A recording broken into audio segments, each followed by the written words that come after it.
sudah berikhtiar bahkan berbaiat bahwa kita akan masuk surga lewat jalur amal usaha Muhammadiyah. Nggih, sungguh nggih, lebih gampang. Itu lebih gampang kita masuk jalur itu. Karena jalur amal jariah ketoke awake dhewe ora diciptakan wong sugih. Dan jalur wong berilmu ya ilmune pas-pasan. Nah, kita istiqomah yaitu memberikan terbaik pada siswa kita, ilmu kita, karakter atau teladan kita, karakter yang akan kita upayakan menjadi karakter anak kita di dalam proses kaderisasi Muhammadiyah. Itulah yang paling cepat kita untuk menuju surganya Allah lewat. Nah, baik menjadi amal jariah, sudah berapa puluh ribu Bapak Ibu mendidik putra putri jenengan. Kalau itu bagian dari ilmu yang dimanfaatkan oleh anak kita, luar biasa. Inilah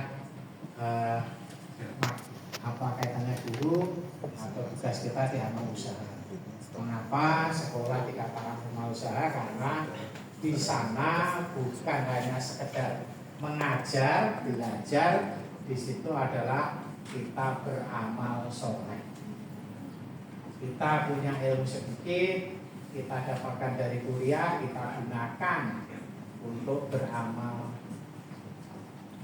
Terus kaitannya dengan pelatihan-pelatihan yang mungkin dari Pak Muhaimin kan kita untuk melaksanakan tugas secara profesional. Nah, dari situlah sehingga nantinya keseriusan kita itu nanti berdampak menjadi generasi anak kita, generasi yang unggul. Maka pendidikan yang unggul adalah dari itu. Kedua, salam dan salam kita aturkan teladan kita Nabiullah Muhammad SAW. Semoga pada izin Allah kita mendapatkan syafaatnya di yaumil akhir. Bapak Ibu yang kami hormati, tadi kita sudah sepakat kita adalah sebagai pengelola dan majelis sebagai penyelenggara dalam amal usaha pendidikan di Muhammadiyah. Maka yang pertama kita harus memiliki kompetensi. Kita harus kompeten. Nah, kompeten insya Allah kita sudah dapatkan. Kita sudah kuliah 4 tahun bahkan lebih dari itu.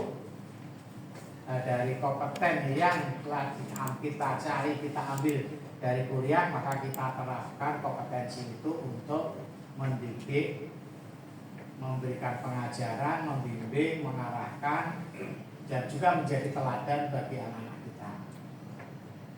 Nah, berikutnya dari kompeten itu kita perlu yang namanya profesional, profesi, yaitu keahlian.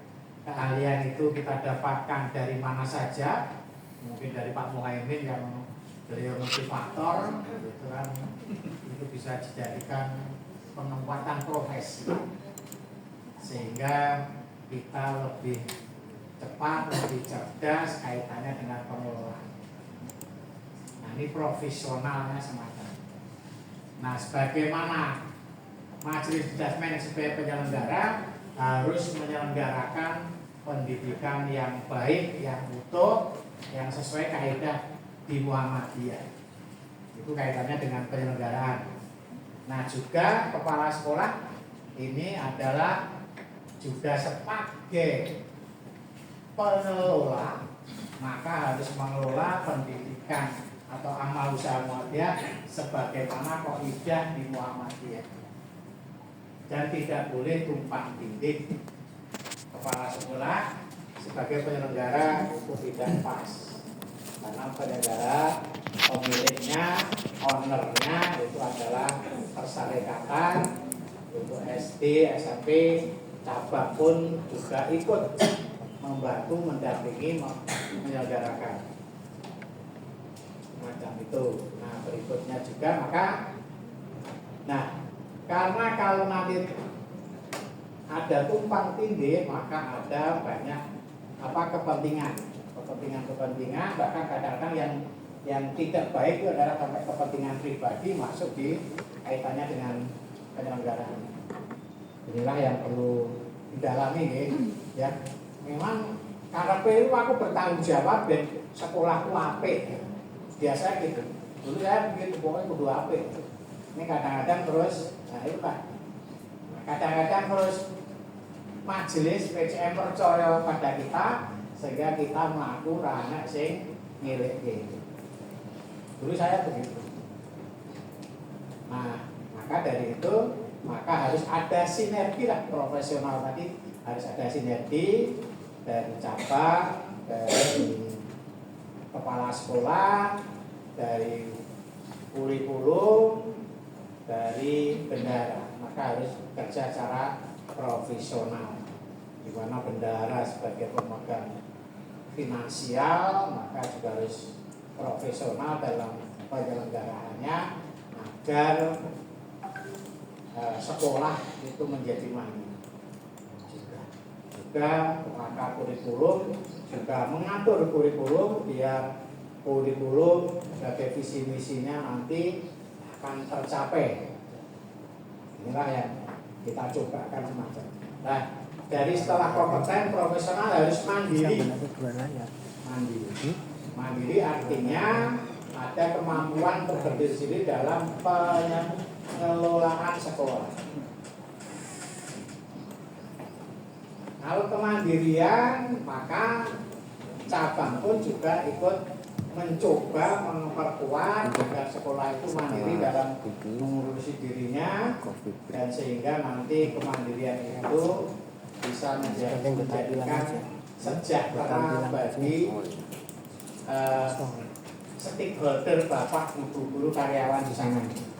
Nah, inilah yang pertama yang kita persiapkan menjadi sekolah unggul adalah pertama harus kompeten, profesional di bidangnya masing-masing, harus mandiri. Mandiri ini adalah harus artinya kemandirian itu kita punya visi misi yang kita upayakan, kita tuju bersama. Nah, visi misi inilah yang kita kuatkan. Nah, sekolah unggul itu keunggulan akan ditaruh di mana? Ada yang pertama dari karakter kemuhammadiyahannya. Keunggulan karena keunggulan itu ada mungkin bisa diambil dari karakter Muhammadiyahnya, atau keunggulannya diambil dari visi misi sekolahnya, atau keunggulan bisa diambil dari pembelajaran dan pengajaran, atau dua layar. Keunggulan bisa diambil dari kinerja siswanya, atau juga dari kaitannya dengan keorganisasian. Misalnya kita lihat 4 pakem itu keunggulannya diambil dari kinerja siswanya.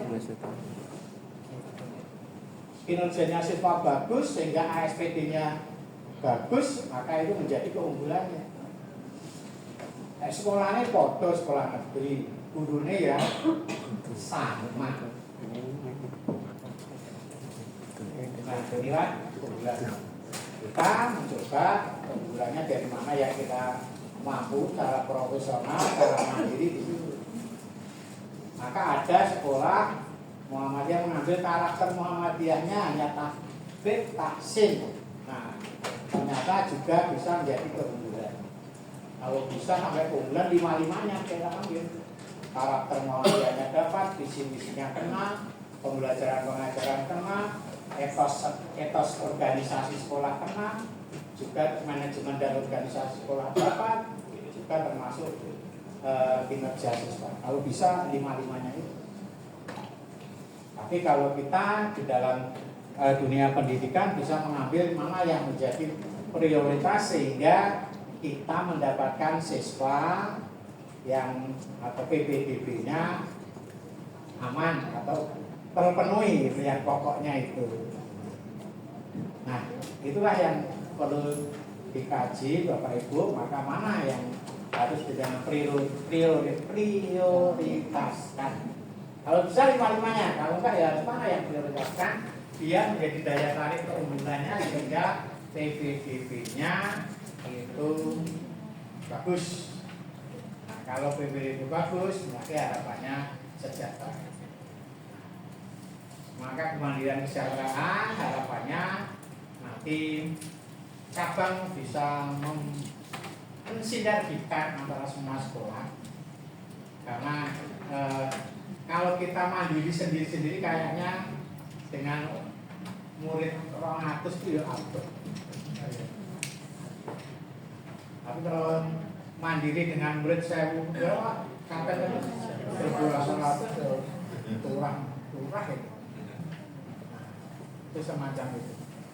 Maka kalau kita berkumpul semua kaum senggamping kan menjadi siswanya besar. Nah, besar itu berarti kesejahteraan bisa terjamin.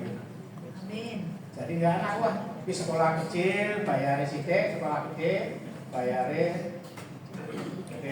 buat ini murid akeh, buat ini bayarnya akeh. Sekolah sini muridnya sidik, bayarnya sidik. Harapannya kalau sejahtera ya sejahtera bersama begitu. Maka di cabang bisa ikut turun dari kaitannya turun apa ya, turun manajemen lah. Jadi karena yang kita tahu bahwa Nun Sewu nih sekolah bukan miliknya kepala sekolah, bukan miliknya cabang, miliknya bersama. Jangan apa nggih sok apa nggih kepala sekolah aku itu miliknya bersama ya harus dikelola bersama. Maka kepala sekolah nggak apa nggih Bu, betul nggih mengelolanya tetap profesional ya, betul milik SBW kan ya. Itu. Nah, itu ya, tadi waktunya sudah. Nah ini maka yang ini kami pikir cukup. Jadi monggo nanti termasuk kaitannya kesejahteraan itu. Alhamdulillah PDM sekarang itu mencoba bagaimana mensejahterakan guru, tenaga kependidikan itu lebih diutamakan daripada yang lain. Maka yang pertama ada sekarang tim kesejahteraan dari PDM membuat tim kesejahteraan bagi guru, mencoba bagaimana mencari peluang-peluang agar guru tenaga pendidikan itu sejahtera. Maka kemarin anggotanya dari PDM, bagian UMKM, bagian ekonomi, dari Majelis Pendidikan dan dari Lasismu. Harapannya Lasismu itu iso hasil ZIS-nya itu ada berapa persentase besar untuk kesejahteraan guru, bukan dari program BWDW. Nah, harapan semacam itu karena semacam itu harus mencoba juga termasuk dari UMKM bagaimana mengembangkan UMKM untuk kesejahteraan bidang ekonomi dan dari kami yang menjadi ada tenaga kita yang banyak itu kita mencoba bagaimana mensejahterakan. Itulah yang kita upayakan semacam itu di dalam. Jadi